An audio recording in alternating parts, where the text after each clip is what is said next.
Camels are kind of aggressive though.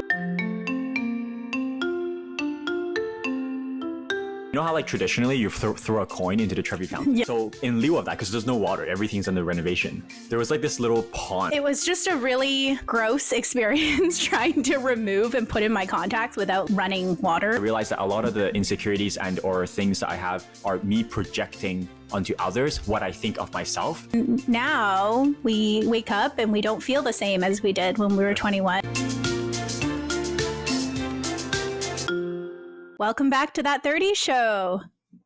Welcome back, everyone. Man, I have not said that in so long. Yeah. Especially, it's a bit of adventure for us to come back for in first time in many months and do an uncut.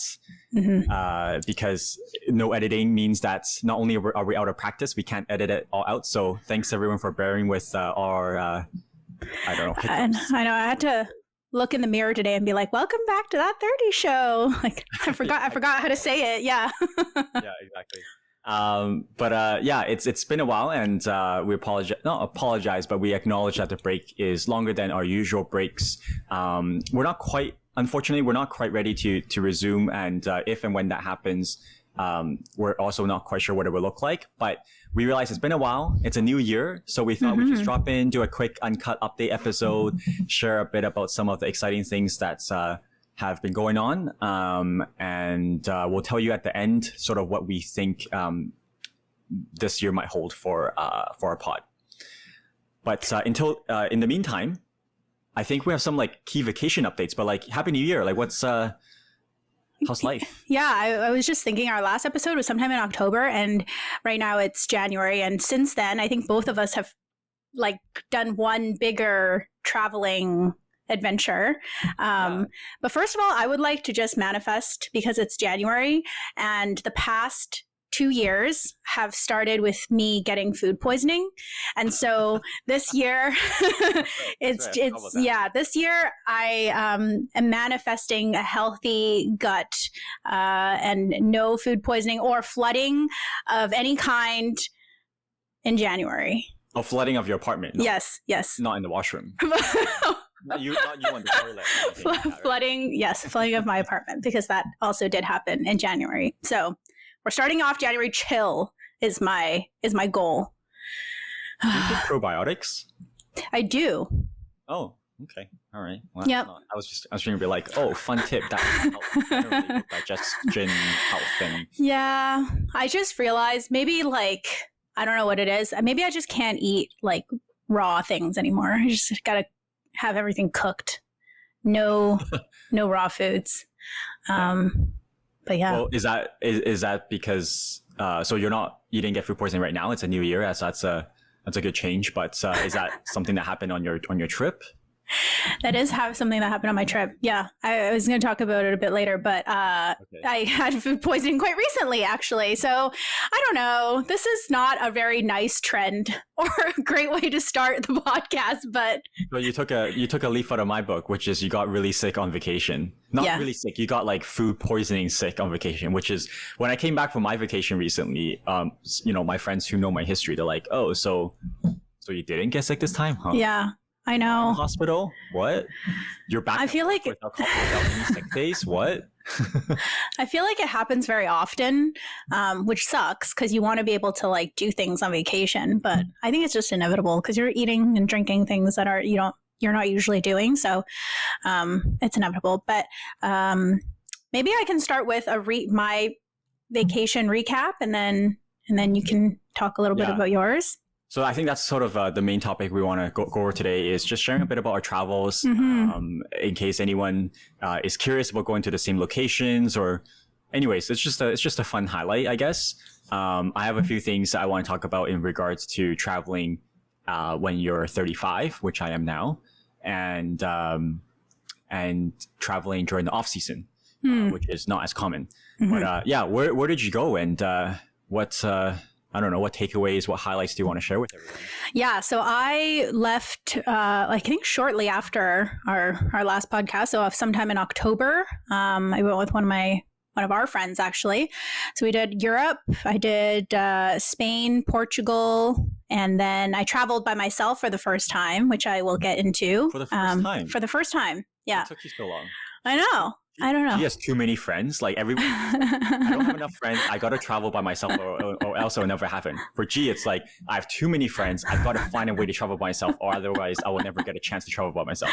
No, that's not it. I feel like it's on a lot of people have this goal to like go traveling by themselves. I never really had that goal, so I just never really planned a trip for myself, but I did end up doing it for the first time by myself. I also unlocked a new continent on my travels because I also went to Africa. So yeah, I went to Morocco.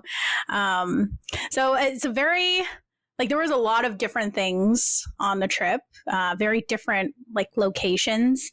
My favorite was Barcelona. I don't know if you've ever been, but I'm not, but I know. Yeah, it's very popular. Many people. Yeah. Have been. Yeah. And we didn't, we never encountered any of the tourists protesting or the locals protesting us because I hear that's big right now in Barcelona where they're very against tourism.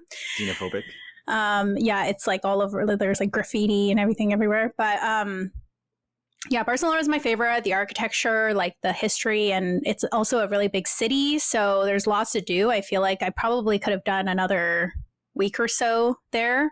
We didn't even get a chance to like go into any of the museums or anything like that, but just walking around and just seeing like you would go into an alleyway and see like one of Gaudi's historic sculptures or buildings. And it's just so cool because I was like, people actually live here and they walk through this alleyway every day and then they get to see this. But it's like, I'm here and I'm like in awe because this is like the most beautiful thing ever in the middle of an alleyway.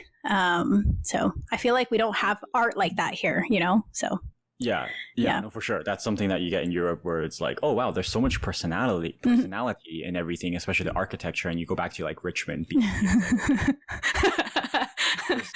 nothing happening here. I had a question, not just about Barcelona, but in general, but like maybe specific to Barcelona. So this year or when you travel, you are, how old are you? I asked that not because I'm rude, but because that's a big theme for our show. 31. 31? Yep. 31. Okay. Yep. So thinking about your itinerary in Barcelona / everywhere else you went in Europe this time, do you think it would have looked very different if you had gone when you're 21 years old? Yeah, there would have probably been more partying when I was 21 years old. Like there was still some of like the nightlife for sure, but like. Okay, what did that look like?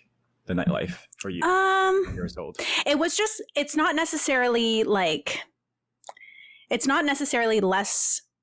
hard. Like we didn't go less hard, but we went out less days, So, but when we did go out, we still went hard, but it was just like, it wasn't like an everyday thing because we can't do that anymore. What does that mean / look like, especially for someone like me who has no experience going hard? It's just like going to, several different bars, coming back super late, like probably like 3-4 a.m. So you're going for drinks, you're on the dance floor, you are mingling with locals.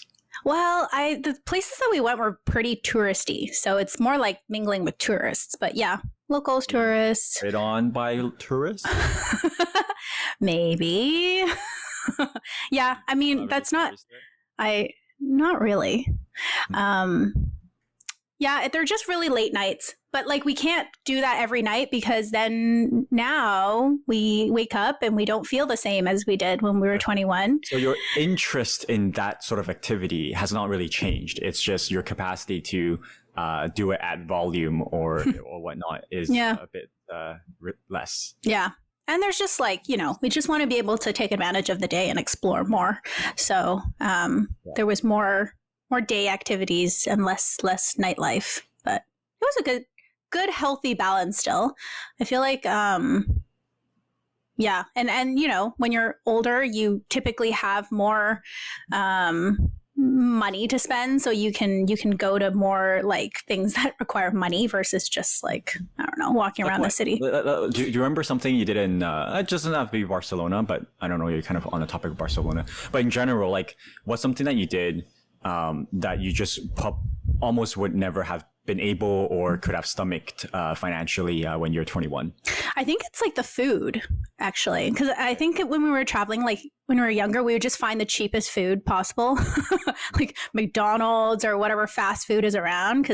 But now it's more like finer dining. You actually get to eat some of the food that is like popular in that area. Some more fine dining, which is really nice. Yeah, to be able to do that. Michelin restaurants? I don't think so. I don't think we went to any. Not that fancy. No. Because Europe, obviously, there's a lot more, right? For us, we live in Vancouver, West Coast. It's good food, but not really that many Michelin restaurants. Or not that that's the be all end all, but it's got that prestige. Yeah. I'm surprised you didn't. I would have thought you would have gone to one. No, we went to some of the popular restaurants around, but I don't think we went to any Michelin ones. But it's kind of funny because you asked me about 21. I don't think I started traveling until I was like mid-20s. So after university. Yeah. So honestly, it's like, it's what I would imagine. Like I went on trips with my parents and stuff. So that's kind of like where I gauged everything. But it hasn't changed that much. So maybe you have more perspective on the differences, because I know you went traveling when you're quite a bit younger. Everyone's different, right? Like I was never a partier. So even if I travel at 21, I wouldn't go mid hard. Hard. I would not soft hard. Any levels of this hardness. But yeah, I would agree. I think we talked about this on a previous episode too, just in general, how luxurious or how much convenience do you buy, how much luxury do you buy in terms of your accommodations, your transport, your food, etc. Yeah, but any other other specifics about your trip that's fun to share? Yeah, so one of the things that's more like a bucket list trip was we did a 3-day tour of from Morocco into the Sahara Desert. We rode camels into this like desert camp, and we just camped there for one night in these like little tents and stuff like that, which is something that I've never done before. And that was a really cool experience because the stars at night, just riding a camel in the desert is pretty cool as well. But you don't realize how much, this might sound stupid, but you don't realize how much you don't have in the desert and how much you need, like running water, for example. I wear contacts, and it was just a really gross experience trying to remove and put in my contacts without running water, Why are you wearing contacts in the desert? Well, I just never thought about it. I was wearing contacts during the day. We went into the desert and I'm like, okay, well, how am I supposed to take my contacts out now that I, and I don't have disposable contacts. I had to wear the same one. Anyways, it was not good in that sense because you're really roughing it, so to speak. But the journey there was really cool. The local tourists will take you around to the local villages and tell you all about the history and things like that. And yeah. That definitely does sound something that is less common, at least from my circles. Do you know anyone who's done that before, done something similar or gone to the same place? No, and it wasn't actually on our itinerary until we realized that Morocco is very close to where we were going. Yeah. And it's actually really inexpensive to fly from Spain or Portugal or anywhere like that into Morocco, versus if you just wanted to do a Morocco trip from Vancouver, it would probably be way more expensive. So flying into Europe and then going there is a lot more economical. So we decided to do it. But also, I was pretty surprised because I wasn't sure what to expect in Morocco, to be honest. I wasn't sure if how the people were going to be, especially if it was us two girls traveling. I wasn't we were expecting to get heckled a lot more than we actually did. But there was a lot of tourists and it was totally fine. So I would actually love to go back to Morocco and explore other parts of it. Random shout out to my mom because she is actually the only person I know other than you who has ridden a camel in the Sahara Desert.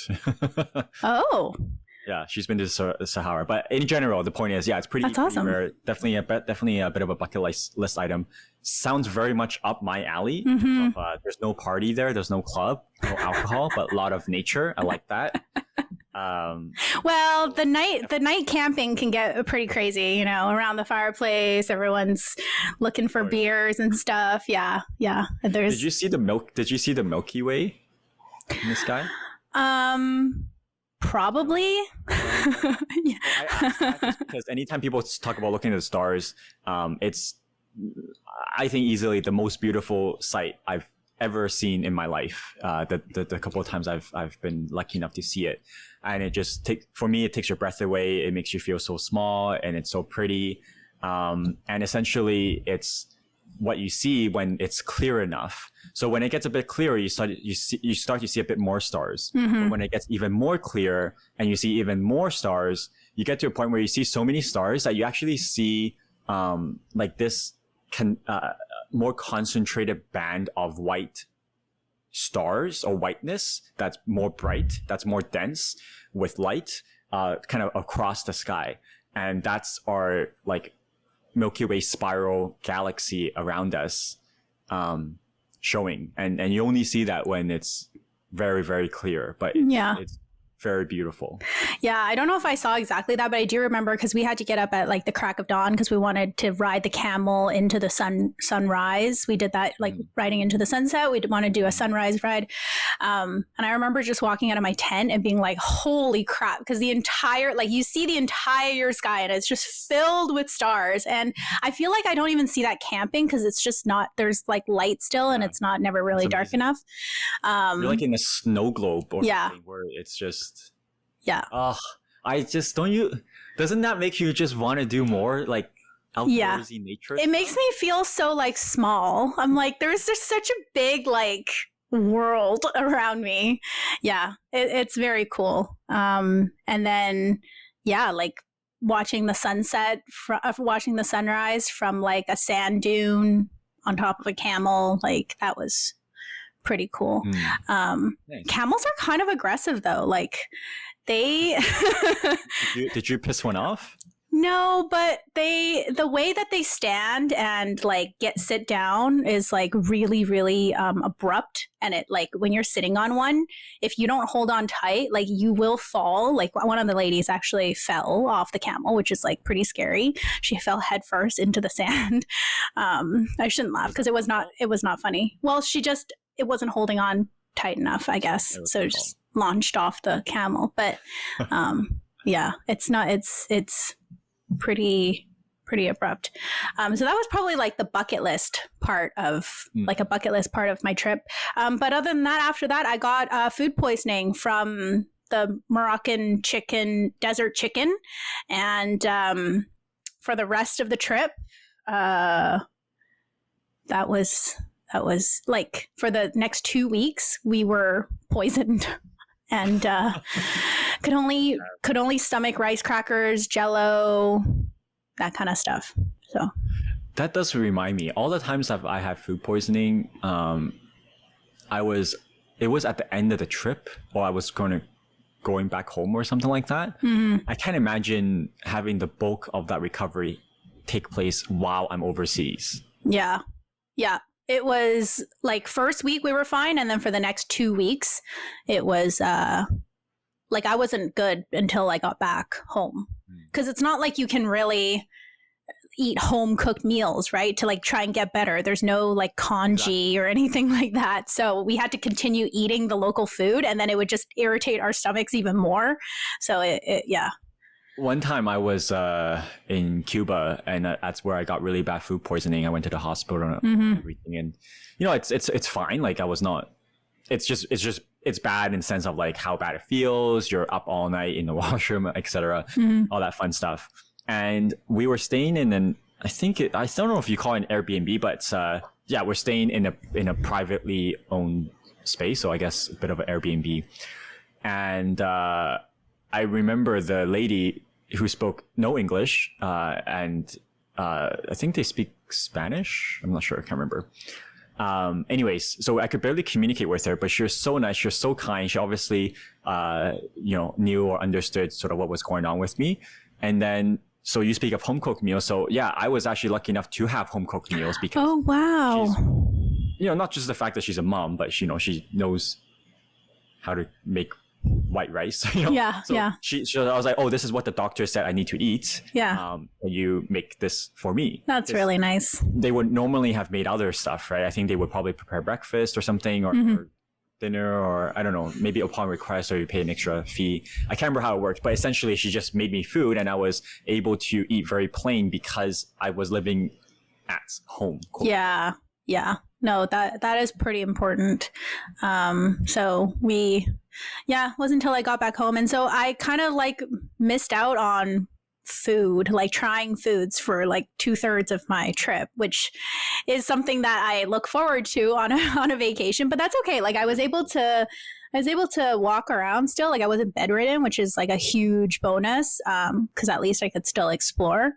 One of the interesting things that we did, cause we were just talking about, I don't know, spending money on stuff. Like we actually stayed in shared Airbnbs for the first time. Like our friend is very more adventurous. So she's like, to cut down on cost, why don't we share like an Airbnb? And I've never done that before. And I would have never thought to do it if she hadn't suggested it. But it actually turned out to be really fun because we shared like this apartment space with like other tourists. And then we ended up becoming friends and like going out together and stuff like that. And so yeah, if you're looking for a more economical way to travel, you could do like a shared Airbnb. That almost sounds like a hostel. Benefits of, yeah, exactly. You get the social benefits of a hostel with the convenience and comfort of an Airbnb space. Yeah. That's really cool. I've heard about that in the sense that like through Airbnbs, I have booked rooms in a house where there are multiple rooms that they rent out through Airbnb. I don't know if it's that sort of the similar setup where you're renting a space, but then the owner has other bookings for other spaces in the same unit. That's exactly it. And I guess we also just got lucky that we had like an apartment in Lisbon and there was like 4 other couples that were tourists as well. And so we would all like mingle in the living room, and then we went on a day trip together and we just like, I don't know, hung out together, and it was very fun. Were they from Australia? No, they were not. Where are they from? They were from France. Yeah, they spoke English. France, Italy, and Bulgaria. Because in my somewhat limited travels, but in during those times, I just remember Australians are everywhere because they have really generous vacation benefits in general, and they have a very travel oriented culture, I think. So if I had to bet, if I don't know who you're meeting, I would just be like, probably Australians, because everyone from Australia seems to be on vacation all the time. That's just my experience. Yeah. There's certainly a lot of Australians in Bali, but that's just because of the proximity. But anyway, yeah. So that was kind of the sum of my travels. Very fun, but also just, there were some hiccups, but that's okay. Some ups and downs. Mm-hmm. Yeah. Mm-hmm. Wait, oh my God, I didn't even talk about my own travel. So I traveled by myself once that week was over. Right, yeah. How was that? Especially, again, not to focus on the 31-year-old thing, but yeah. Yeah.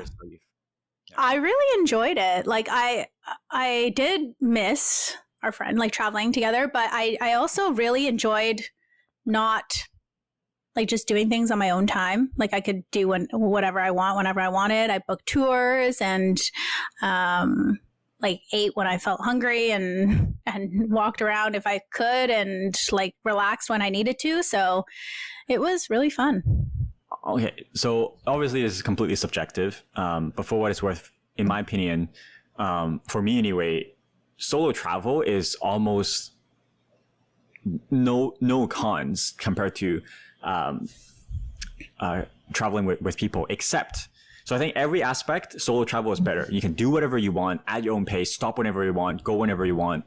The only thing that I would miss is the shared eating experience. And that's what a lot of people can't stand, and why they might not even do solo travel for this one reason. Which is essentially, how comfortable do you feel sitting down in a restaurant by yourself? How self-conscious are you? How did you find that experience? I wasn't thinking more of that. It was more like I didn't have anyone that I could try a whole bunch of foods with. That too. Because you can only order so many things when you're eating by yourself. That was actually one of my favorite parts, actually, was eating by myself. Yeah, because I mean, the first time I did it wasn't like, I was a bit uncomfortable, right? Because I actually went to a fancier restaurant, because that was at that point where I could actually stomach some food again. So I was like, okay, I need to eat. Like, I actually need to eat some good food instead of just like crackers. So I went to a fancier restaurant. I sat down, and at first there was nobody really there. So it was like, okay, fine. Like, I could order. But then after, all these like couples or families started coming in, and then the restaurant was pretty packed. So I was just sitting there by myself, like, eating a nice steak dinner. If there's anyone who would feel comfortable in their own skin by themselves, it would be you. But you can see how that would make a lot of people not uncomfortable necessarily, but just something that they're not wanting to do. Yeah.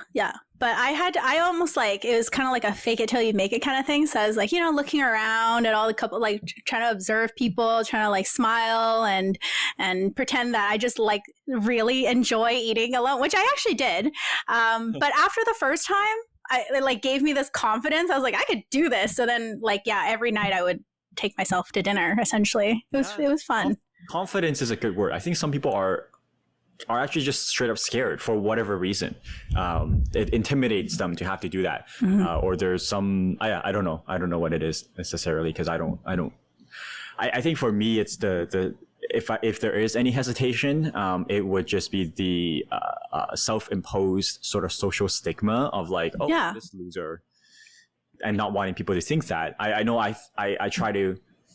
So this is, as you might know, or as listeners might know, my brain has a very interesting way where I actively and consciously try and make logical decisions despite the emotions I do have. So the classic example is, I've never upgraded my car because I tell myself that's not something that should be worthy of something that I prioritize. And yet I know, as someone who likes cars as much as any other guy, it would have brought me a lot of joy. But I'm like, logically, this is not a good financial decision. I shouldn't desire something that a lot of it comes from the status and image. This is, I'm like rationalizing. So the other thing is, like, when I go to movie theaters, I used to go to movie theaters not fairly often by myself as a movie buff. I'm sure Yuday will support this. But I would have to fight those emotions where I'm like, I wonder if people think I'm a loser. I wonder if people think like, why is that guy by himself? He's got no friends. Like that internal monologue where, someone else would tell you like, no one even care. They're not even thinking about you. No one's thinking about you. Yeah. But I would have to logic that away. Yeah. And so when I go to a restaurant, I have the same thing as a movie theater where I do it because my logic tells me I shouldn't be afraid. I shouldn't feel ashamed.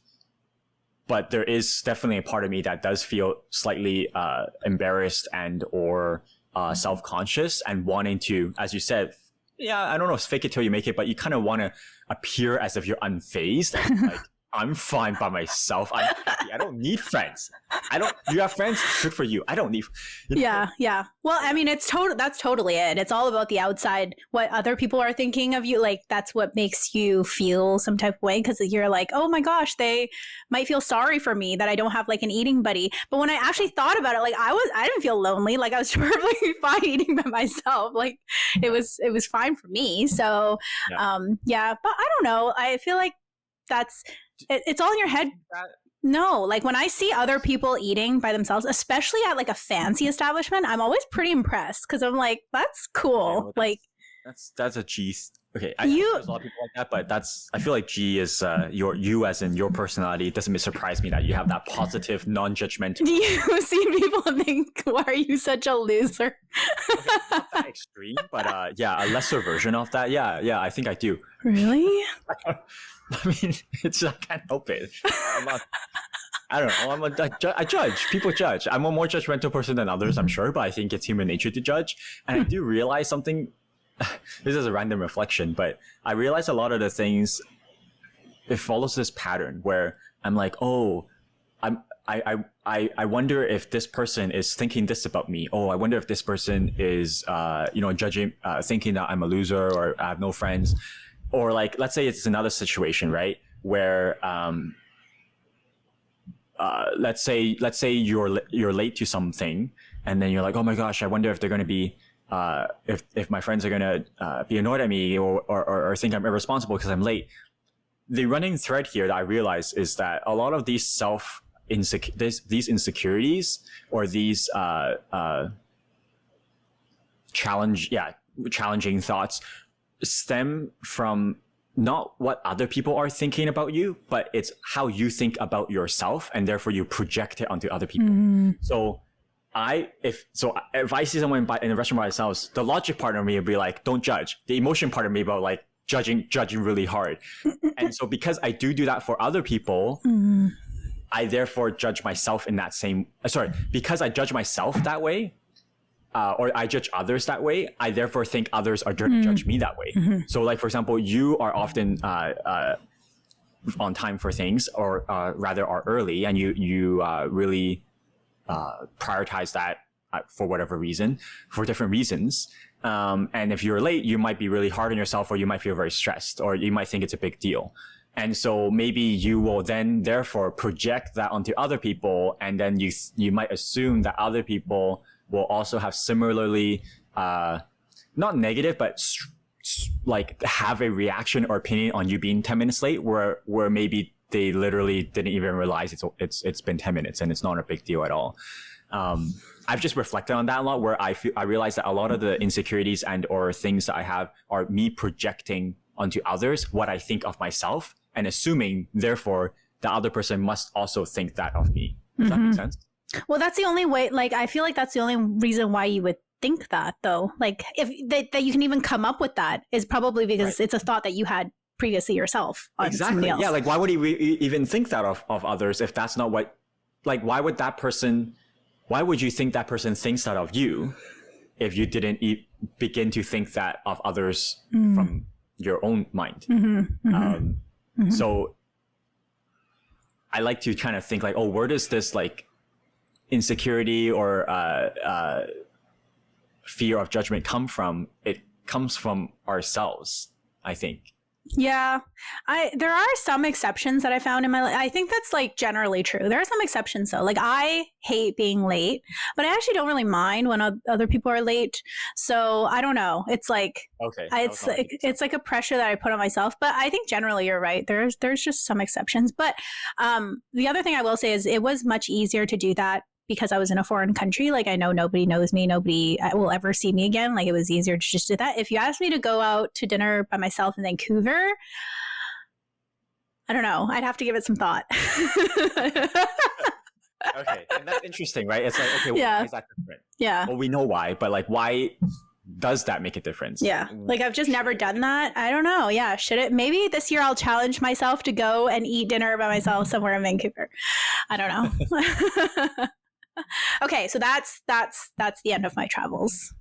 Okay, so my two main travel updates is number one, my latest reflection on traveling as a 35-year-old, and the second thing is traveling in the off season. So my first is going to be my old man complaint and rant. Okay. So party pooper Debbie Downer David. No, it's just not. You're not even an old man, but okay. Yeah, I know. Everyone. Every time I tell like my dad that, he's like, "You are not old at all. Just stop." Anyways, as you might already know, I already was on this sort of trajectory of cooling on the travel bug. As a lot of people in my life associate me with like, oh, David, he's like adventurous traveler, travel is a big thing. Remember our mutual friend at a recent party, he was like, oh, this is so surprising. Like, this is like the most important thing in your life before, or something like that. Yeah. And so I was already cooling on the travel bug. And this latest travel to Europe just reminded me, or just reaffirmed how much I'm not wanting a tiring vacation. So this is not any revolutionary mindset, I think, but I basically categorize vacations into two things. The vacations are not all equal. There's the adventurous vacation, which I would say is the typical vacation or the more common vacation for people our age. You're going to different cities, you're exploring, you're sightseeing, you're trying foods, you're relocating. Doesn't have to be every other day, but like you're going to multiple places, right? And you're exploring and you're adventuring. That's the adventure vacation. And then on the other side, you have your relaxed vacation. We're thinking all-inclusive resorts, cruise ships, staycations at a hotel in your own city. These are vacations where the goal is not to actually explore or travel or go to some place you've never been before necessarily, but it is you are relaxing and having fun in a stress-free way where every day, if you sleep until 9 or 10, you're not missing out. Mm-hmm. Like if you travel all the way to Africa and you sleep until 10, you're missing out. Okay? Right? You know what I mean? Yeah, I see what you mean. But so I'm more or less done with adventure vacation is my takeaway. The big reason is because I can't handle jet lag. Like, I think everyone can't either, and they just suck it up and they battle through it and they're like, whatever. Like, my wife was like, oh yeah, I'm tired, but I signed up for this and I know this is what it's going to be like. So it's fine. And I'm like, okay, yeah, I guess I know what this is going to be like, but I'm just suffering for the first week.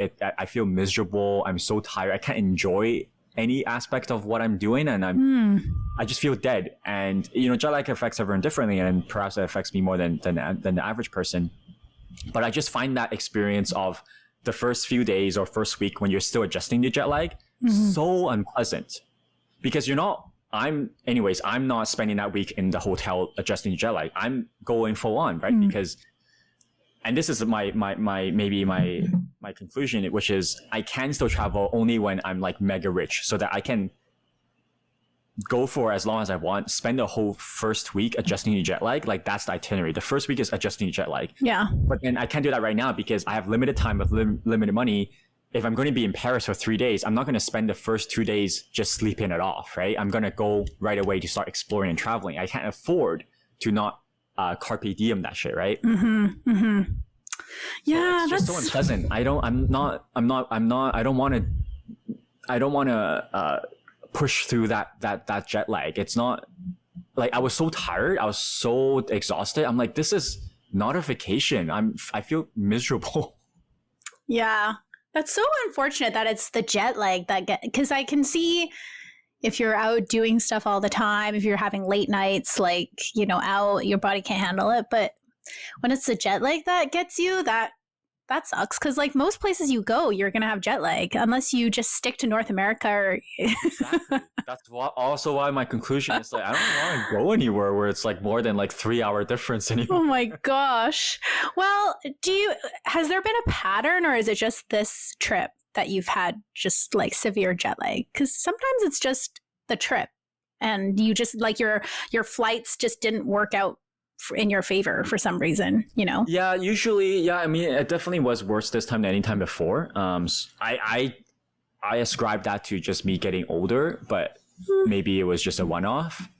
Yeah. Yeah, that's my old man rant about traveling as you get older. Like you come back to work. I infamously, as my one of my colleagues remembers, landed in Vancouver one time coming back from Asia. So significant time difference. I landed at like 8 a.m. in the airport, and then I went straight to work at 9 a.m. Oh my gosh. Maybe sounds normal for some folks, but certainly not many people, or not many people at this age now. But that's what I did before, because I was like, whatever, go hard, right? Like, or not go hard, but it's just like, just suck it up. It's not a big deal. It's just jet lag. Uh-huh. So, yeah, it definitely affects me differently. Damn. Than I used to. So I really want to go on cruises and all-inclusive resorts.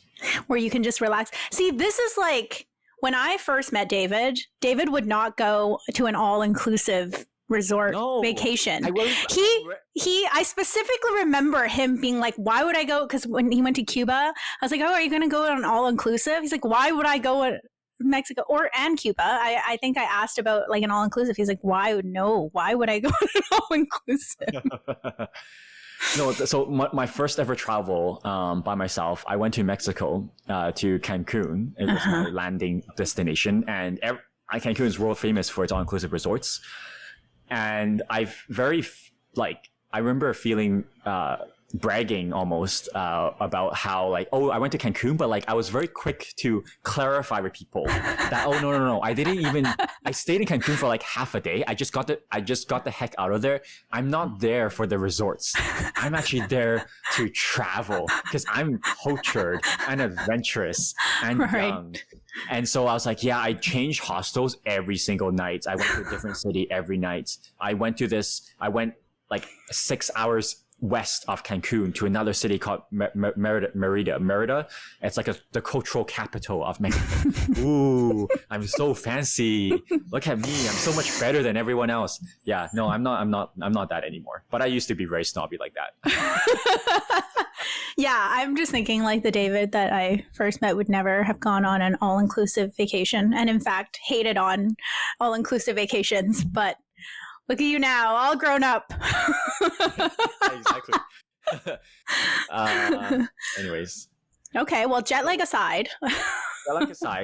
So I went to Europe, and I wanted to focus more on the theme of like the timing that I went, because maybe that's more interesting. So I went in late November to early December to France, Italy, and Greece. So Western Europe, more or less. And, Italy, I shouldn't say everyone, but many people have been there. So as many people know, it's a very summer destination, right?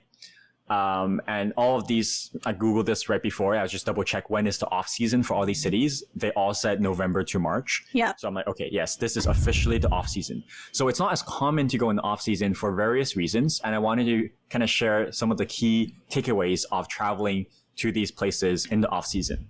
Does that sound good? Yes. Have you traveled to Europe in the off season before? Not to Europe in the off season, but I've gone to Peru during the off season. Like the specific month that it's off. Like literally the Inca Trail was closed in only February, and we went in February. So, yeah. So was it you, or I know another friend had this, but they hiked up to the top viewpoint where you can sort of have a bird's eye view of it's like the postcard view, right? You see oh my gosh, what do you call it? Is it called Machu Picchu? Well, yeah. It's that city, right? Yeah. And you have that postcard view, but it was completely covered in clouds for my friend. Was it like that for you? Because you also went in the off season? Yeah, like there were we could see, but there was definitely clouds. We didn't even hike up. We took a bus because you can't hike up during February. So like our whole trip was, very, very much in the off season. So I've done some off season traveling. But was that intentional? Yeah, it was cheaper. So just decided to do it.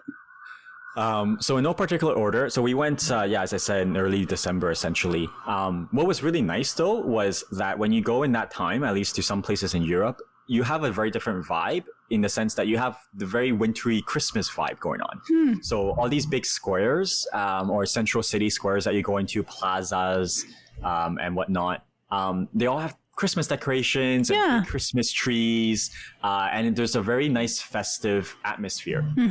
As you can imagine, in any big city, there's just a lot of decorations, Christmas music, and it's colorful. There's lights, so it's quite nice like that. I don't know if you would necessarily travel for that, but that's certainly something that offsets some of the cons. I actually do have that on my bucket list for 2025, is to go during like Christmas time. So yeah, I actually the famous like Germany. Yeah, exactly. But it wasn't even that. We didn't even go to any Christmas markets. Yeah. It was just the fact that as you're walking around the city, especially when you go into the main squares and plazas, you have giant Christmas trees, you have Christmas lights everywhere, you have Christmas decorations adorning the shop window, building facades and whatnot. And it was just a nice touch where I was like, oh, okay, well, most people never get to see this. Yeah.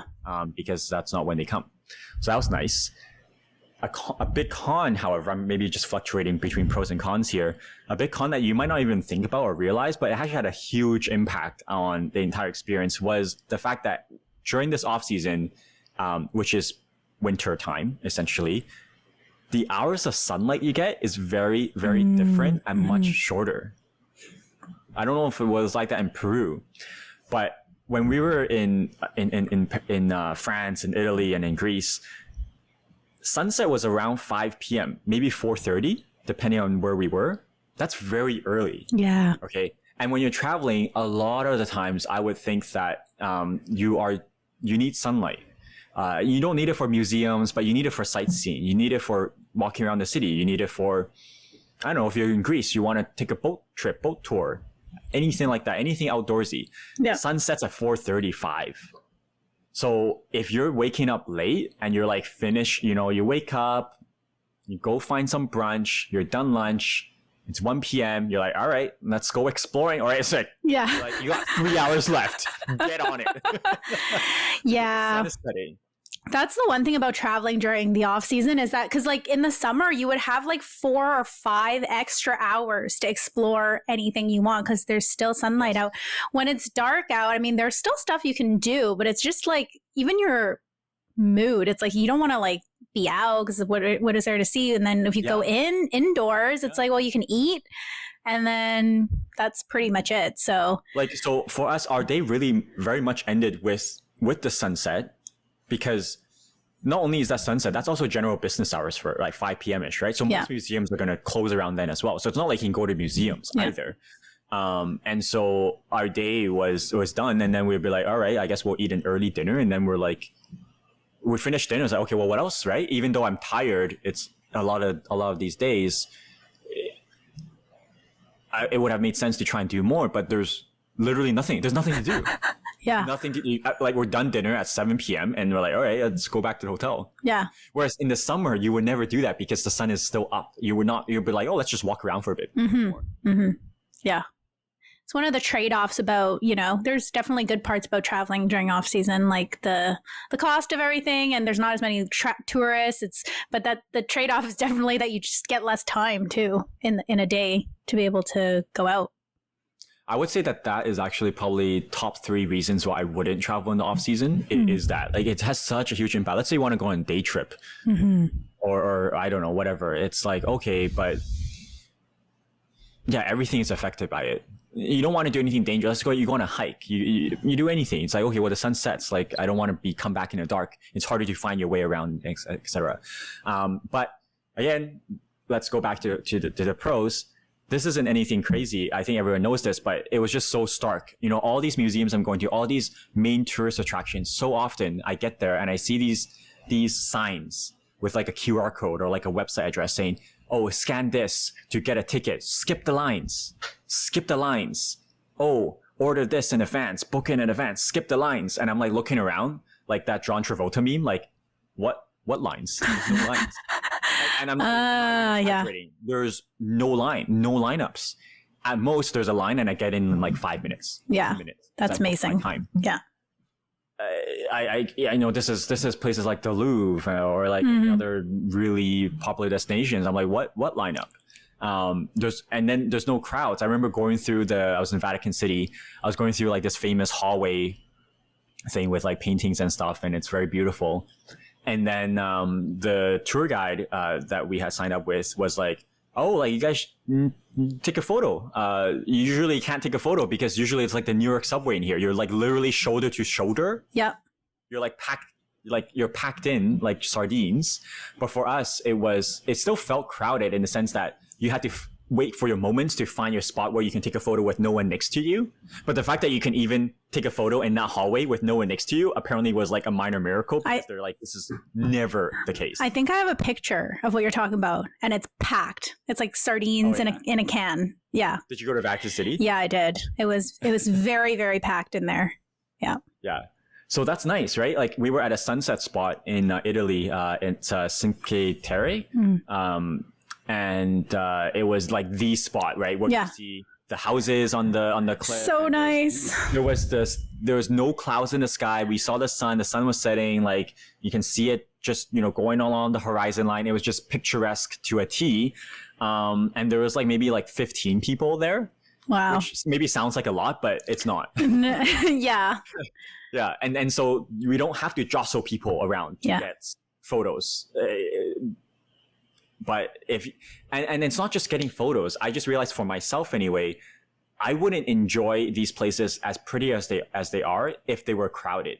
Like I remember I was in China for Chinese New Year earlier this year, and I went to this like botanical garden attraction, and it's really nice, really pretty, very like naturey, really nice paths.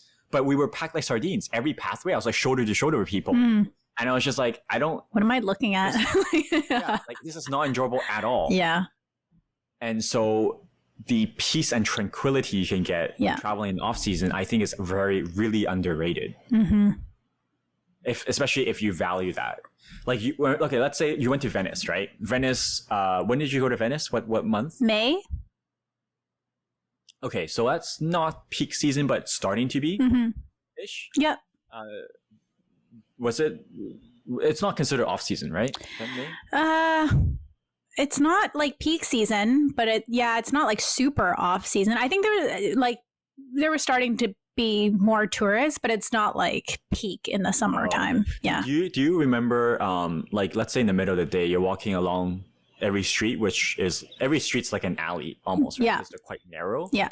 Do you remember them being do you remember how crowded they were? Or they were decently crowded, but not like so crowded that you couldn't walk through in like a straight line. Like you could still walk through pretty much all the alleyways, but there's definitely people in each alleyway.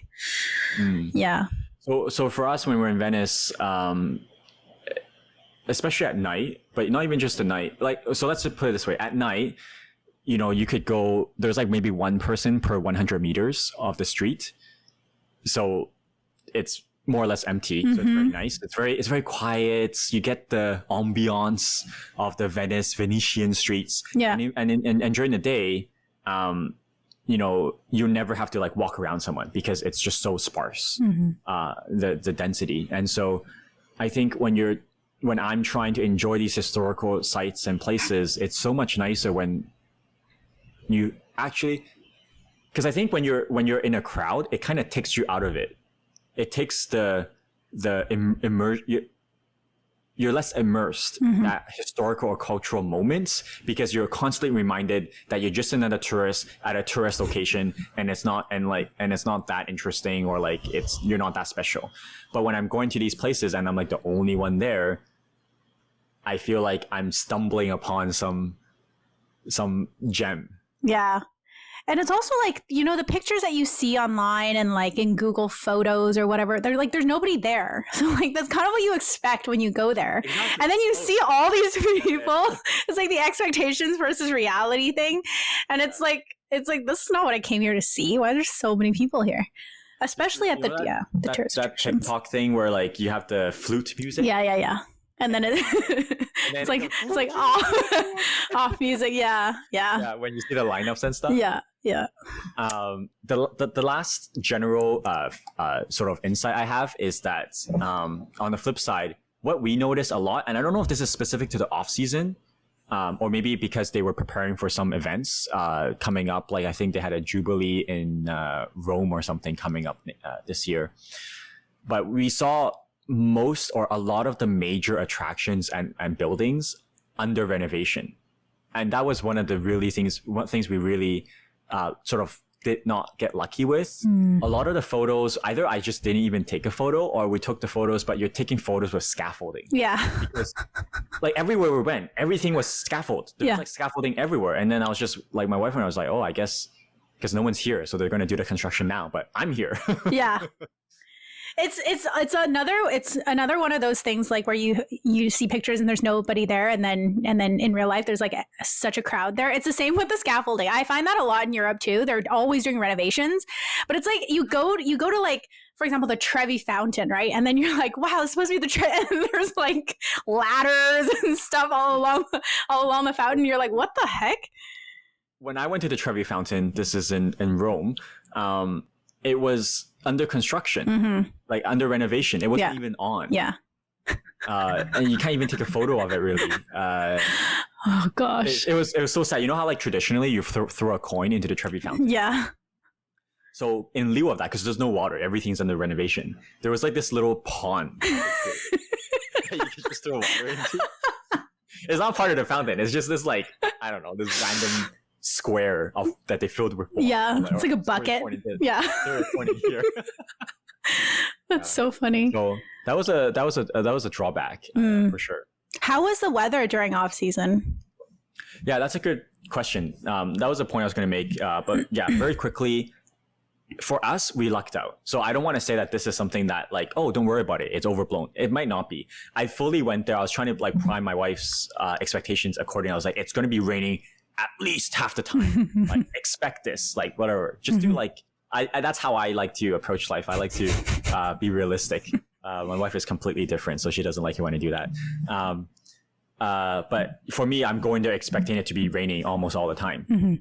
But for what one reason, we just got lucky. It only rained about 5% of the time we were there, and so and the times that it did rain, it was like never during a time when it actually affected our plans. Maybe like it finished for the day, or we just so happened to be eating at the time, and it was just showers and it finished, and so the weather was fine. It was a bit cold.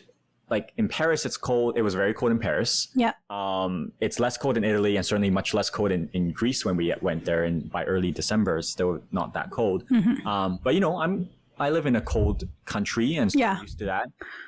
The thing is, for sure, like if you're going to Greece, a lot of people go to Greece because of the Aegean Sea, or like they go island hopping, they go on boats, they go swimming, they dive, they cliff dive, or like they just, you know, I can imagine you going to, if you probably did a lot of that, right? Like that's a big part of Greece travel is the water. For what it's worth, my wife and I, we don't really care about that. We didn't really see that as something that we were missing out on. So it didn't really affect us. Like we stayed in this really nice place. There's a pool, kind of right outside our hotel door.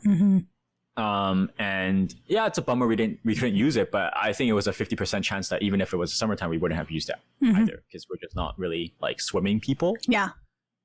But yeah, you can't swim. Like all the boat tours are like canceled or they're not running. Yeah. So that's a big thing. But for us, it wasn't really raining. It wasn't that cold, and it was sunny still, like at least 25-30% of the time. We're not really water people. So overall, it was not something that took away from it. What took away from it more was the sunlight and the renovations. Yeah. Yeah, because I guess they go back to that after the summer ends, because summer they stop or they put a pause on renovations.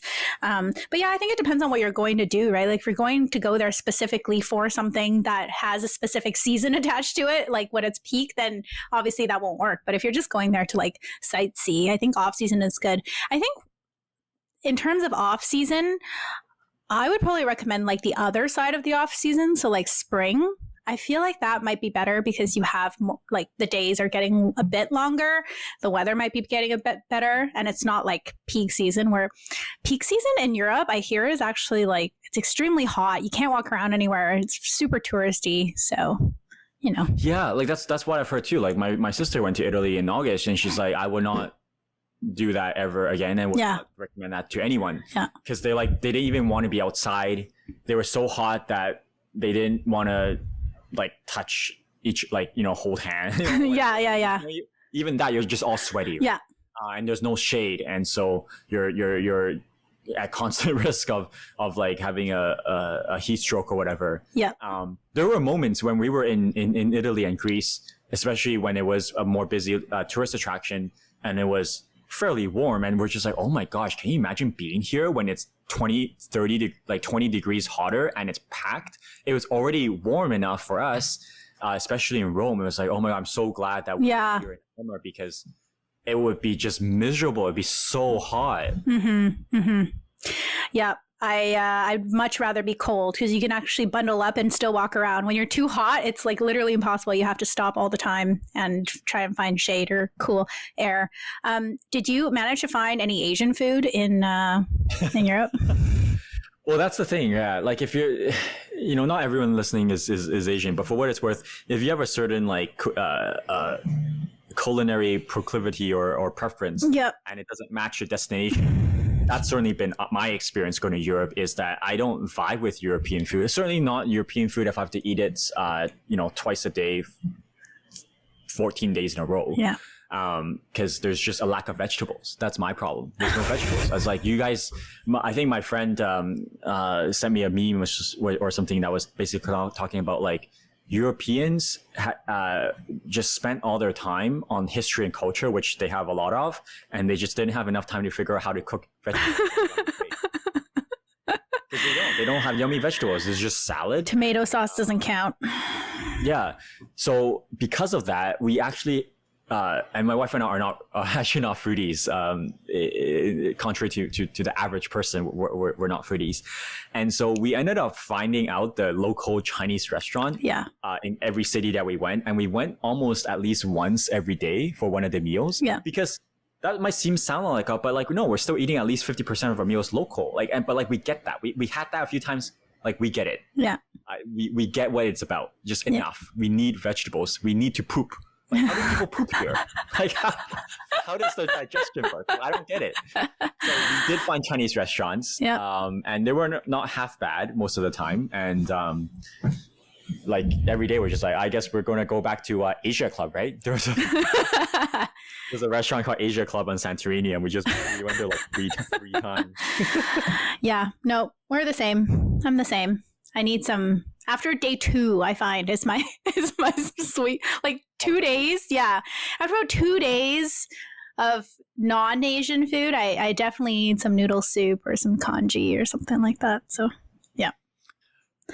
I had a couple more points, but I'll just wrap it up with, it was funny or slightly sad because Palace of Versailles near Paris, very famous. Have you been there?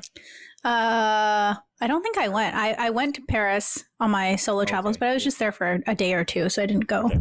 So the gardens of Versailles are very famous. Other gardens I've been to at palaces and castles in Europe are often modeled after Versailles. So I was very excited to go because I've been to other places, I think in Germany and whatnot. There's really opulent, grand gardens. Just it just looks really pretty and it's very huge, and you can walk around it and you feel like you're I don't know, insert pop culture I don't know, like what's that thing that I'm stereotyping here, but what's that thing that girls really like? Darcy, Mr. Darcy. What's that from again? Pride and Prejudice. Okay. I don't know if that has anything to do with it. I'm just imagining people in those old days, they're like strolling along these gardens.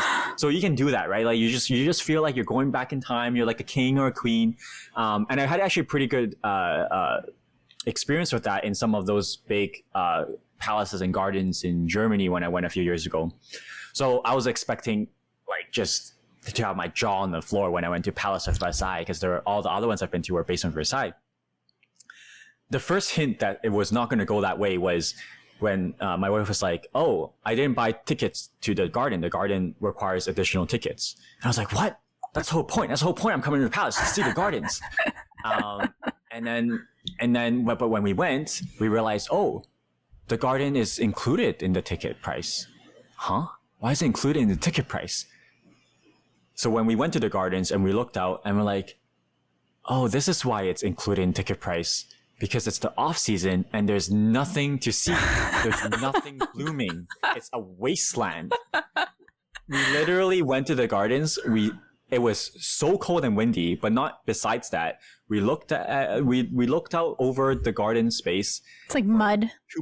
For 2 minutes, and we're like, okay, there's nothing to see here. I was so disappointed when I went to the I can't remember what's it called in Germany, but when I went to another palace or castle before in Europe, I spent like at least a couple hours walking all over. There's like a maze and whatnot. Yeah. And here it's like, okay. And then when I looked it up, I realized in the off season the garden is included in the because there's no garden. There's no garden. Whereas, in the peak season, you have to pay extra for it because there's actually things to see and you do want to go. That's so funny. This is dirt. You're like, don't wow. Go to the Palace of Versailles gardens in the off season. Mm-hmm. Or maybe any garden in autumn. The fountains, like in the winter. like beautiful fountains, right? Yeah. No, they're all shut off. They're all shut off. Like, why would they? It's like everything is under renovation. Half the stores are closed, or like if you go to a tourist place like Santorini, which lives off the tourist industry. Literally more than half the restaurants are closed in a place like Santorini. Everything's under renovation. The fountains are not on. The flowers are not blooming, but there's no crowds. The ticket is included. The garden is included in your ticket. Or you'll get a really beautiful hotel like we did in Santorini that goes for $520 per night. Yeah. But we got it for $107 per night. So I don't think I've ever lived in such a nice place. And I didn't realize it was quote unquote so nice until I saw the price. I'm like, oh, okay, yeah, I would never in a million years pay for a $500 a night place. But apparently that's what we did. Yep. When I saw your Instagram story, I was like, how much did they have to fork out for this place? Because it looks amazing. I was like, wow. Apparently a lot, but not definitely a splurge. The hotel that we stayed at, they were like, oh yeah, we're shutting down and we're moving back to Athens. Like on Monday. Yeah. You are our last guest. Yeah. This is it. So they don't even live there. It's really an off season. Yeah. Wow. We're going a bit longer than I expected, but that's fine. It's been a while. Let's just keep going. If people want to listen, they can listen, right? Mm-hmm. It doesn't matter. Let's keep going. I actually expected this because I was like, travels, like, I feel like you could talk for so long. We've disagreed on this before, G, but like, you know the most popular podcast? You got Andrew Huberman talking about like melatonin for 3.5 hours. You got Joe Rogan talking about bears for 3 hours. We're only going for 1 hour. We have 2 more hours to go. That's I can't do a movie time podcast. I just can't. I simply can't. You don't listen to any of those 3-hour podcasts. Because by hour 1, like I've forgotten anything that I listened to in hour 1. I need like a good 40 to 45 minute podcast. Anyway. Again, agree to disagree. But all these long podcasts that I'm aware of that I listen to, Joe Rogan, Andrew Huberman, Lex Friedman, I feel like these are very like manosphere podcasts. I mean that's a stereotype, but like I don't know, maybe do you know any friends who listen to these podcasts? Yeah, like Huberman, but I don't know, not consistently probably. Okay. Yeah. Anyway, so we're still good on time. You wanted to talk about or the closing topic here is any reflections or things to look forward to in 2025. Yeah. So, I mean, they're not so much as reflections, but just some highlights from 2024. I think like I traveled with my parents 3 times, which is more than like I've been traveling more and more with my parents, but like 3 times is a lot. Like I went on 3 different trips with my parents this year, which I feel you must have like 30 million photos, right? Because your mom takes photos. My mom has 30 million photos on her phone. Yes. Okay. Many photos. And yeah, like I think just I always am so grateful to be able to do that with my parents because I just feel like it's probably not that common for people to be traveling with their parents in their 30s. Maybe it is, I don't know, in their 30s.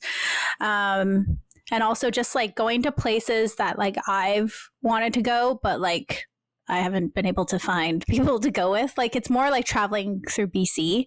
So this year I went to like Tofino, Ucluelet, and then recently went to the island and like just had a little staycation.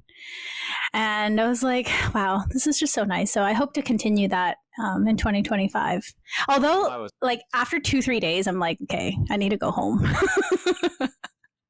You know why it was nice? Because you said the word staycation. So remember, there's 2 versions of vacations. There's the adventure vacation that sucks, and there's the relaxing vacation that is actually rejuvenating. Who are you? You've changed, David. Yeah.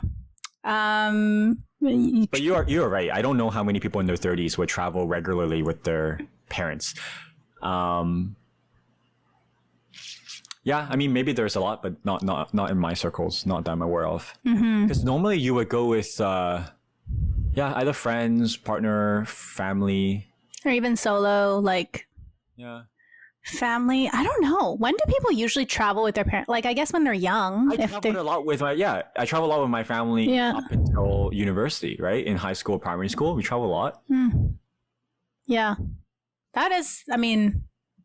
that's like lucky if you're able to do that when you're younger. But now, yeah, like when you're older, it's more like you're taking your parents traveling instead of them taking you now. So taking them to see things.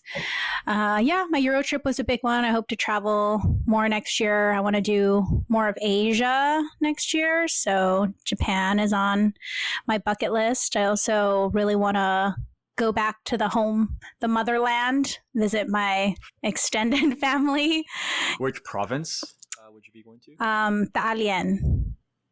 Oh. Yeah. So, but it's like, and there's other provinces too that I don't even know of, but it's just so like, I'm imagining I have to take like trains and buses and all the different types of like planes, trains, automobiles, everything that I like, because I feel like I'd have to go to the countryside. Like it's just so much, you know. But I really want to be able to do that. Like a adventure vacation. Yeah. Yes. Which is why it sounds like so much, because it sucks. Okay, so wait, so you're going to going back to the motherland. Wait, Japan. All right, you have not been to Japan? No, and I feel like everybody's going to Japan. You must be the only human / Canadian / G's or David's friend who has not been to Japan. Yeah, everyone. Don't people go like multiple times a year? Like I've never even been once. I don't know. I need to get out there. One thing that I didn't realize until it was too late, not that I would have done anything differently, was that because we live in Canada and Canadian economy sucks and our dollar is tanking, my European trip was very expensive. And I didn't realize that was actually so expensive. Right? So expensive. One Canadian dollar 1.5 Canadian dollar to 1 euro. Yeah. And I'm just ignorant. I didn't think about that. Didn't know that's what the case. But that's a big reason why our trip cost an arm and a leg, because the currency exchange sucked. And so if you're traveling and if you have a big trip and it doesn't have to happen right away, you probably want to check your strength of the currency that you're living in. See whether it's actually a good time to go, because in hindsight it was not the best time to go. Not that we would have done anything differently, but financially, it was a very disadvantageous time to travel. I mean, and if you you didn't even go to the UK, but if you went to the UK, it's like almost double now. It's like 1 to 2. Even the States is now 1 to 4. Like, just stay in Canada or go to Japan, because you can't go anywhere else where your dollar is worth that much anymore. Anyway, time to call for an election. Okay, political. Let's go on.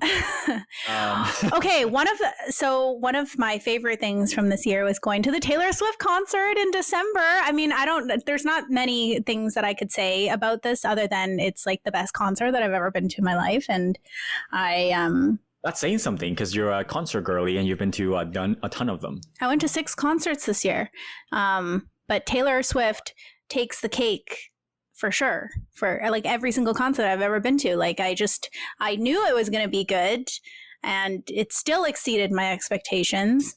So and that's after you've watched a movie, and after I watched the concert 5 times on DVD or a movie. Yeah. Okay, so that's after you've watched the concert already on DVD.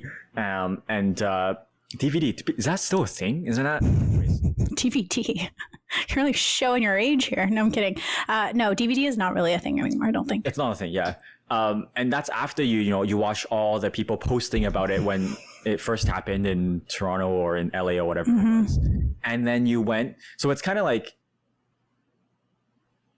it's I don't know, like, and it still exceeded expectation, even after all that exposure and familiarity. Like, I don't even know how that's possible. Yeah. I don't know how it's possible either, but it's like the opposite of catfish. Like, I don't know what's the opposite of catfish, where the profile photo is amazing, but in person they're like divine. Wow. Yeah. That doesn't happen very often. Let me tell you, that's pretty rare. And I know I'm in the minority here, where I could give 2 shits about Taylor Swift. I recognize her pop culture influence and prowess and her economic power and all that. I recognize her objectively as what I acknowledge her influence. Personally, I don't understand. And I asked this at a recent party. I wonder if you can share in a pod in case it elicits any interesting discussions after this. What is the reason that you/people love her so much, and why is she so popular? I know. I think you asked me this at a recent party. I don't know. There's a lot of reasons. Okay. Well, first of all, her songs are really good. I mean, like.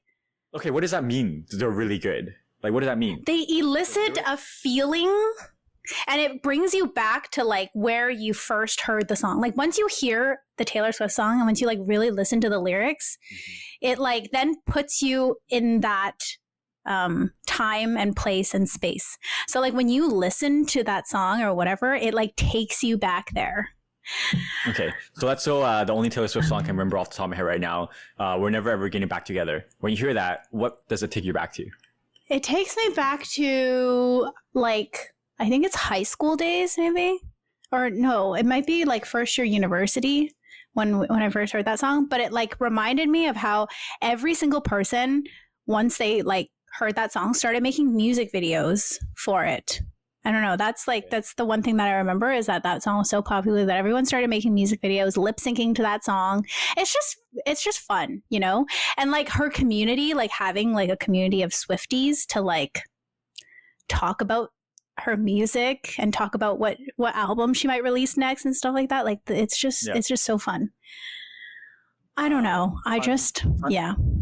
Fun story. Obviously not going to say who, because I think it's technically illegal, but I know someone who's in the Airbnb business in Vancouver. Okay. And I recently asked them, oh, so you must have had a big haul for the Taylor Swift time, right? They're like, yup. Oh, this is not even this friend. It's my friend's friend. My friend's like, oh yeah, my friend who also has a place. They had like a 2-bedroom apartment or something, and it went for $2,000 a night. And there's this lady from America, and she rented it out for the whole week. And so from that one booking, he got like $15,000 or whatever. Yeah, it's insane. Yep. $2,000 per night. What in the actual F is going on? You know what? There's no shortage of rich people in the world, so people can afford this. Not us, but there are people out there who can afford this kind of thing. Yeah, I don't know. Her concert is like, I mean, no one performs for 3.5 hours singing, dancing, the whole shebang for that long, right? So it's worth it. But then along with her concert comes a whole bunch of other expenses. So yeah, you're lucky if you could get tickets and live here, I guess. Save all the money from that. In hindsight, I realized I was out of town. That's when I was in Europe, was when Taylor Swift was here. You could have. I should have Airbnb my place, even though I don't think my Strata allows it. I probably should have done it anyway, because they probably wouldn't have caught me in that one time, and I would have paid off your Euro trip. Yeah, I would have made an easy several $1,000s. Even if I'm not renting it out for $2,000 a night, it would have been at least $1,000 a night, I think. Anyways, it would have been a significant amount of easy money, is what I'm saying. But yeah, I'll have to lock away all my stuff. I don't even know how people Airbnb their actual home. I don't really get it. Yeah, but I think that's the only way you can do it now here in BC. Anyways, so maybe I'll share some stuff. I guess I started sharing some of my goals for 2025. Yeah. I want to move in the near future. Cool. Just move into a new home and being able to host more. I love hosting, so I would love to be able to host. Well, because my place is so small. Like, I can't. Okay, I hosted a few girlfriends for, like, Christmas, and we had to stand around my kitchen island because I don't have a dining table. And I'm like, this is so, I mean, I know the girls didn't mind, but it's like, I don't want to host people where they have to stand and to eat. Like, that's not fun. I will say, I'll let you in on a little secret, which is not really a big secret and no one really cares. But in an ideal world, my ideal life involves a shit ton of hosting. Really? For New Year's Eve, for example, I was talking to my sister. Wow. I was like, she's like, what did you do? I'm like, I didn't really do anything. I don't really need to do anything. But I was like, okay, well, you know what? To be honest, I'll tell you this. I was like, in my ideal world, in my like, what do they call that? The vision board world. I'm living in a giant house, and I'm inviting everyone for every occasion, and I'm catering it, and I'm making a big old party. I love it. I love hosting. I never do it because I've just never had the space to do it, and in general, I haven't had the space and or money. Money is the second thing, but like, I would want to be like the Great Gatsby. I would love to. I love to host. I love to. It just costs a lot of money. If you want to do it like really nice or whatnot, but like every time I go on those huge, not like every time I look at those YouTube videos, like AD Architectural Digest or whatever, these like mansions and stuff. The thing I always think about is like, oh, if I ever in some alternate universe get to live in such a nice place, I would be hosting like every week. I think it's just like, I don't well, I feel like you just be so stressed out as a host, you know, like you just want to make everyone feel like so welcomed, and like you want to make sure they're having fun, that you just run around and then you'd host once and be like, I never want to do this again because it's so stressful. No, yeah, maybe it might be stressful given my personality, but I just think I would feel I would get a lot of joy and fulfillment from providing a space and opportunity for people to connect and have fun and enjoy themselves. Like, sorry, I'm not trying to put myself on a pedestal, for sure not. But like, I just imagine, I always fantasize, like if I ever won like $500 million or something, I cannot wait to go to every friend and be like, what do you want? You want a Tesla? I'll buy you one. What do you want? Like a new computer? I'll get you one. Like, I feel like it would be just such a joy to like be able to give people that you care about or that have done, you know, that you want to pay it back when you have the means to, like, just I think about this all the time. There's someone I work with that I really respect and really admire, and I know they work really hard for their family. And I'm just like, oh, if I ever won the lottery, I would love to write them, like, you know, nothing crazy, maybe like a $10,000, $50,000 check, like just like, hey, you deserve this. Yeah. Well, I really hope you win the lottery. if I win the lottery or something, which is not a lot of money, but if you win a big lottery, you know, because the regular lottery now is $5 million, that will barely buy you a nice home in Vancouver. Sure. So let's say I won like a $100 million lottery, and I'm going to go around, I'm going to give every friend I know, not every friend I know, every friend I like, a $50,000 gift.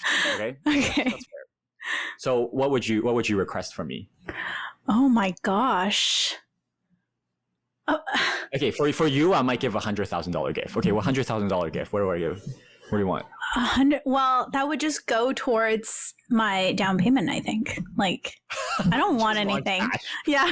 Can you just give me $100,000 cash? Can you give me a check? I'm asking all my friends. I'm like imagining, like, oh, you know, can you buy me a vacation to Europe, or can you give me a car, or can you like give me a hot tub or something? No. And everyone's like, just write me a fucking check. Yeah. Whatever. I just want money, dude. Just give me money.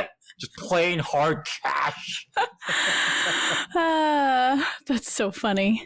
Well, you know what? It's all relative, because I've been to your home, and I feel like if I had a space that big, I'd be hosting all the time. So yeah, you need. Okay, I didn't even have this on my goals list until January 1st when I went cold plunging with Audrey, who is on the podcast and is one of our mutual friends. But she asked me if I would be willing to run a 10K this year. And I was like, sure, why not? So now I have officially added it to my list that I would like to run a 10K. Thank you. I feel like it's doable. Most I've ran is 6K, but we'll get there. That's so similar, isn't it? No, it's not. That's 4 whole K more. Anyways, I'll get there. That's pretty much it. Yeah. The other thing is visit, Europe sometime during the holidays to see the actual like lights. Germany was on the list.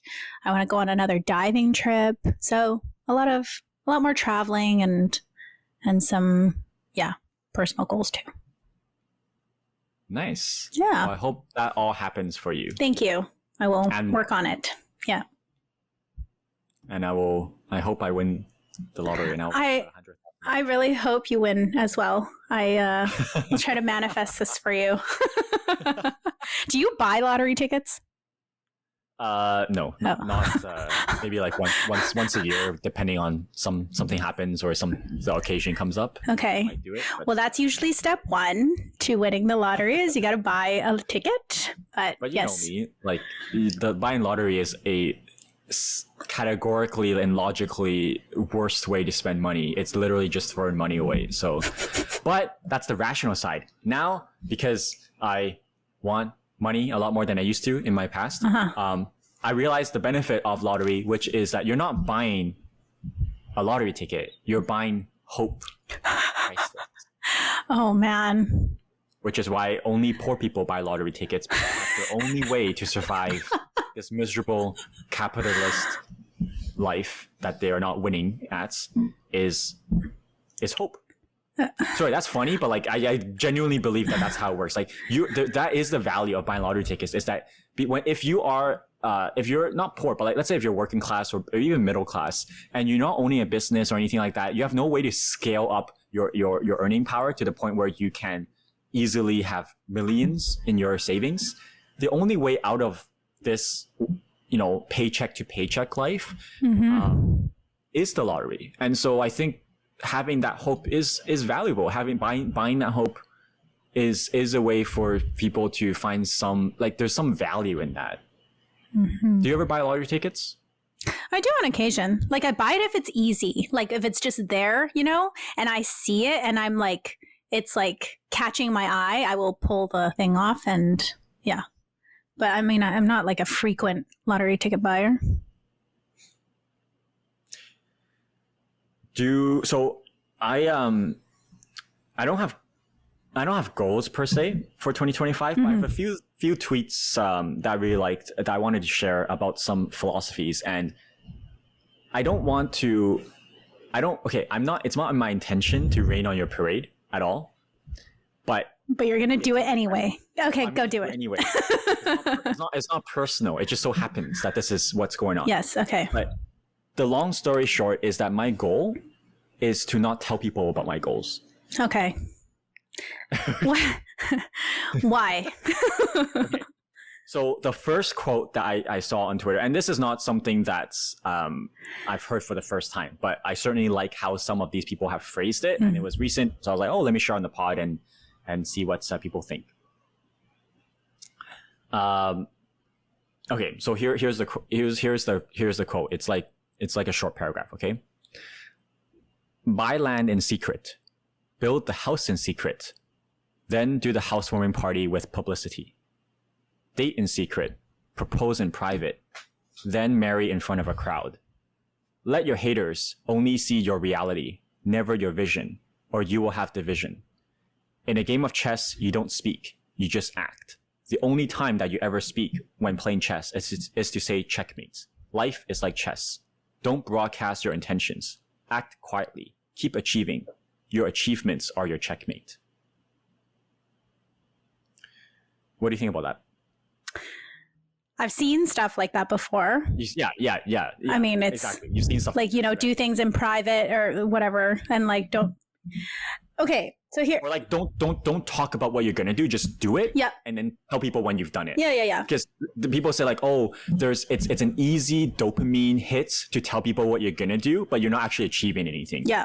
And that's just like your way to try and get a dopamine hit without earning it. Yeah.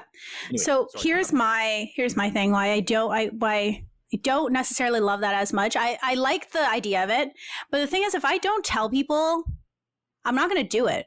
So like I don't maybe have that intrinsic motivation, like not everything, but some things I need more of like accountability maybe, or like the fact that I know someone knows, and I don't want to like disappoint them or like whatever. Yeah. So then that makes me actually want to go do it. I find that Well, you might tell like close friends, and maybe they think, or the people who agree with this might think that's fine. But like the idea of maybe broadcasting it more publicly, or what I just did. But I mean, I don't really like. I'm accountable to the people that are close to me in my life. So I mean, I'm sharing this on the podcast, but it's not like necessarily I'm going to be doing it because the podcast listeners know now, or maybe they will. I mean, I'm being held accountable now too. But yeah, I find like I kind of had that mentality when I was younger. Like I read that quote and I'm like, yeah, like I'm never going to tell anybody anything. I'm just going to do it and then show. And then I just like never ended up doing it because I was like, nobody knows about this except me.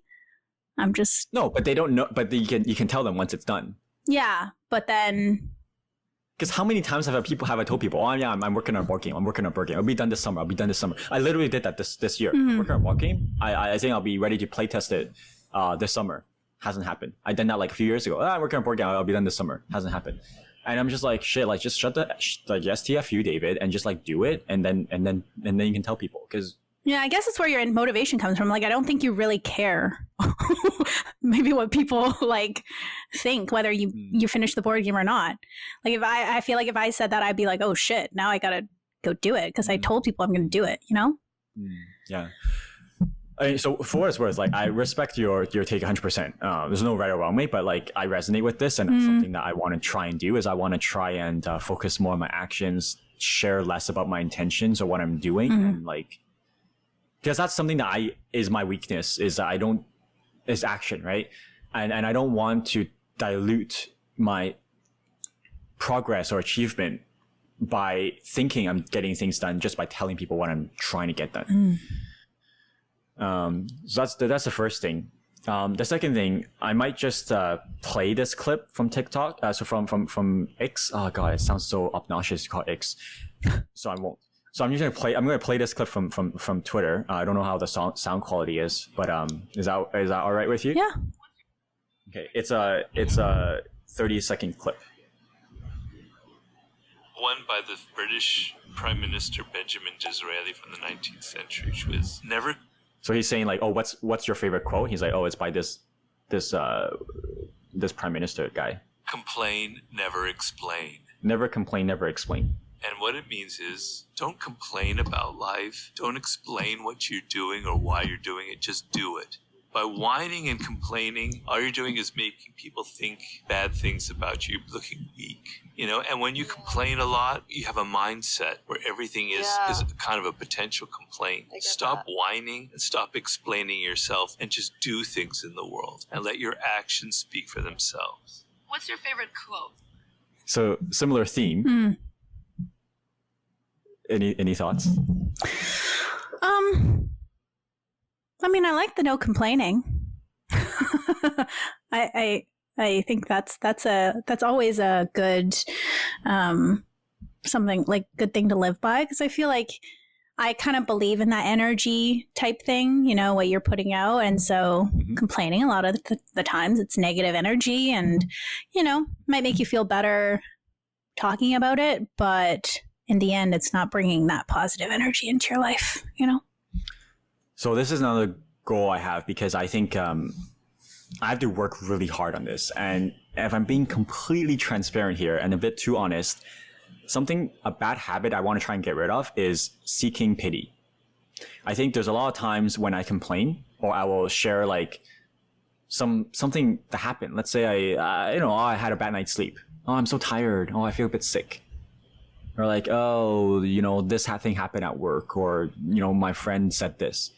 And they're all complaints or sharing some excuse for why something isn't getting done, or why I'm not, you know, being the best friend or partner I can be at this moment. And then I just ask myself, like, if I'm being very honest, like, well, why do I share this piece? Why do I tell my wife, oh, I didn't sleep well? Because I just want, I don't know, at the most extreme, yeah, I want that pity. I want them to feel sorry for me. So I was like, oh yeah, oh, poor David. Like, oh, life is so hard, isn't it? Like, you're so sleepy today, right?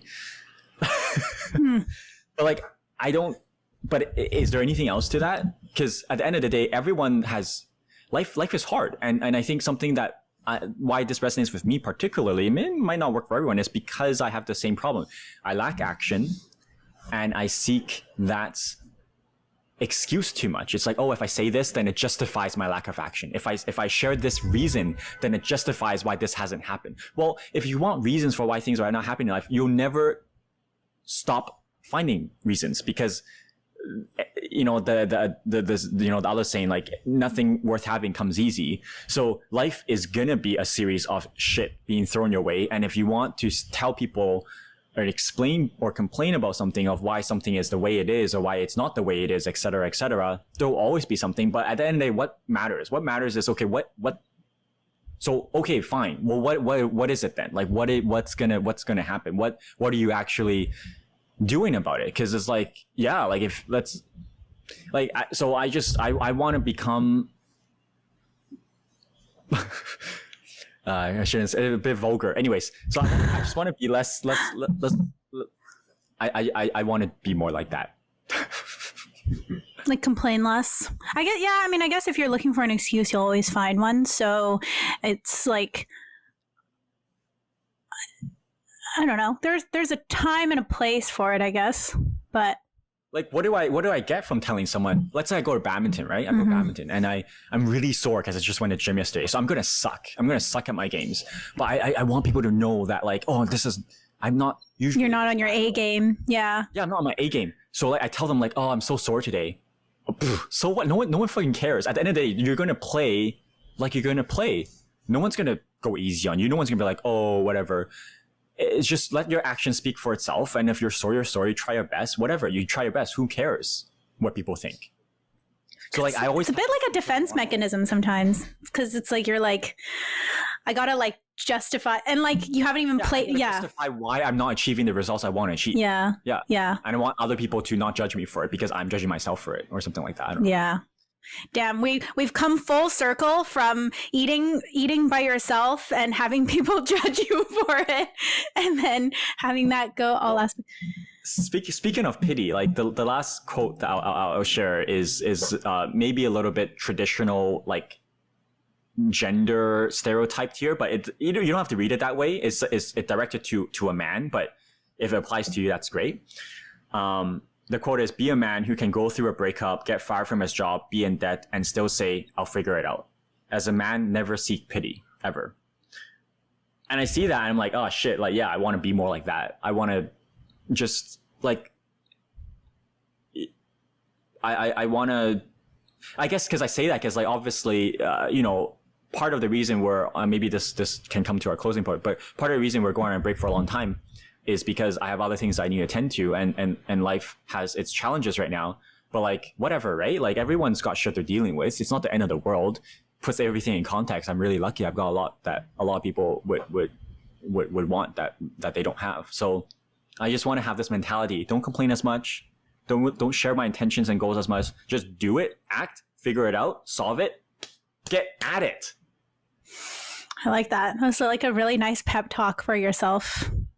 So I guess what's the action here? Is just that you complain less and do more? Is that like the gist of it? The action is, this is the thing, and I talked to a friend about this, and I don't know if it's a male thing, maybe it's a human thing, or just whatever thing. Okay, something I struggle with, and something that other people I know struggle with, is I don't want to let my mood dictate what I do. So like, how I feel about something has to be irrelevant. Like, let's just use the gym thing, right? It's motivation. You made a habit. Yeah, it's a habit of, you don't get motivated for things. If you need to rely on motivation to do something, you're not going to get very far in life. Yeah. You need to just make the decisions, and basically, like, to put it more crassly, like, fuck your mood, fuck your emotions, just do it. If that's what you want to do, if that's what you think you should do, let's say what you should do. Let's say you know what you want to do. You just do it. Like, what's the worst that can happen? Usually it's, especially when it's something like a workout, especially when it's something like, let's say you're trying to study for an exam, or you're trying to like grow a business, or you're trying to apply for a job, or you're trying to date a girl, date a boy, trying to ask someone out. Any of these things that like have risk of failure, have risk of not being successful. There's all these like, oh, I don't feel like it today. Oh, I'm tired. Like, oh, it's not the right time yet. I'm not going to do it. Oh, I haven't learned enough. I'm not going to start it yet. Like, that's what I want to get to is, or start embodying is just like, I don't care how I feel. If I know what I should do, just do it. If I know I'm tired, just go to the gym. Okay, fine. Don't do an hour workout or don't go all 3 sets or 10 reps or whatever. Just do it lightly. But there's no excuse not to do it unless you're literally food poisoning. You got to go to a hospital or something, right? There's just so many times in the day you wake up in the morning, oh, it's really cold. I want to get out right now. It's winter. Or like, I'm tired. I only got 6 hours sleep. Like, so what? Get the fuck up and just get at it. You're going to be fine.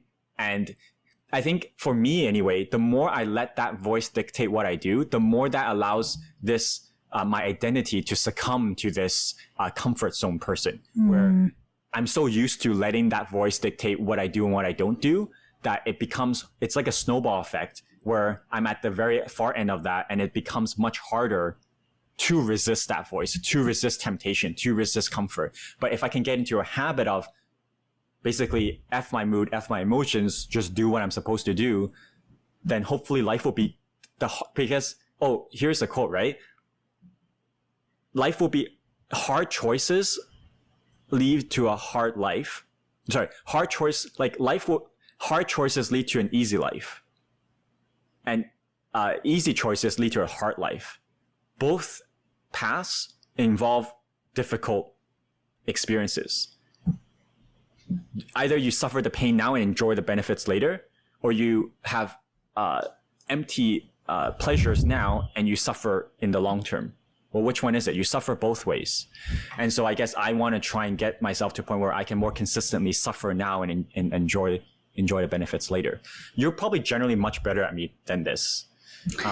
But you read enough self-help books that I think you know what I'm talking about. I know what you're talking about. And I think generally I'm okay at this, but I think like there's definitely days where I had set out like goals for myself for the day and then I just like procrastinated or I'm like, I don't feel like doing it. So I didn't do it. But then at the end of the day, like when my head hits the pillow, I just feel like so badly about myself. Like I'm like, okay, well, you suck today. And so I like try to really avoid that feeling at all costs. Like that feeling that at the end of the night where I'm like, well, you did nothing today. All the goals that you set out today, you didn't end up doing when you could have done it.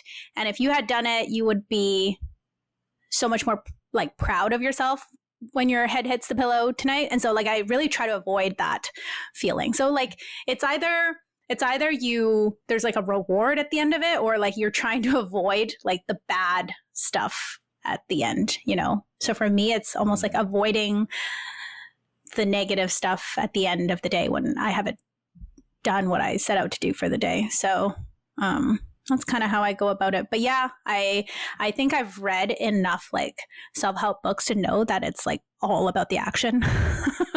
Like the action is the only thing. Action is the only thing that will move the needle. Nothing you ever say or think about or set out to do or your intentions, like none of that matters. Action is the only thing. So yeah, I understand that. That's my 2025 year and beyond, hopefully.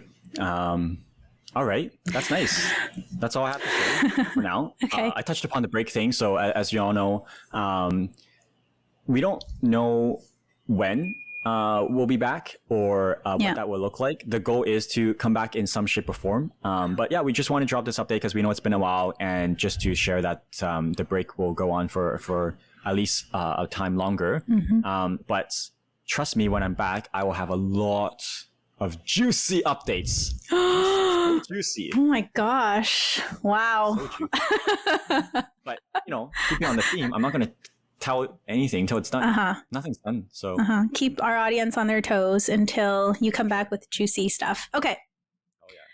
Well, I hope everyone has a good start to the to the end of 25. Good start to 2025.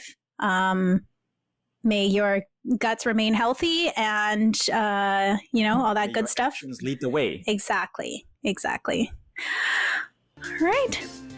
Guess we can end there. So that was fun. I enjoyed this. I missed this. It's good. I do miss this. Well, hopefully we'll be back at some point. So with that, we're signing off. Goodbye. Goodbye.